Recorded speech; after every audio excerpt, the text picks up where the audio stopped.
So why should we do any of this kind of stuff? Why should we mitigate our fuel cost? Why should we be diligent about MPG and our purchase price, things like that?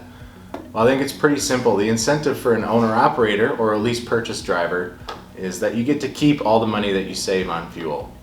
And just looking at the data over the years in fuel, the difference between drivers who care and drivers who don't care about fuel is about $15,000. If there was something that I could do to increase my pay by $15,000, I would certainly do it, at least most of it.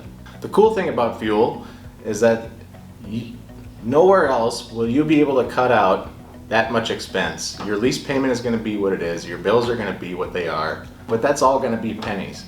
But fuel is huge money, and so that's definitely a big reason to do it. For a company driver, it's a little bit different, but I would encourage you not to think of yourself as a company driver. Think of yourself as being a business unit manager. You're running a truck and trailer just like an owner-operator would, and just like any employee here at the company, you get hired to manage something. You know, I got hired here to manage our fuel department. Other people get hired here to manage the media. People get hired to manage orientation.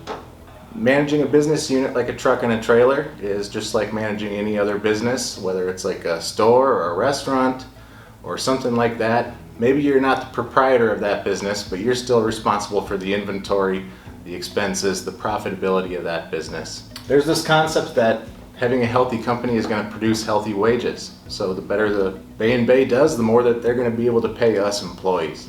If that's not enough for you, Bay & Bay does offer what we call a fuel incentive to company drivers or business unit managers.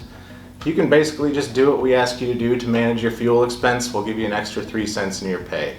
And that is just follow fuel solutions at least 90% of the time, and then get, you know, average or better MPG. 7.5 MPG right now is going to be pretty close to average in the fleet.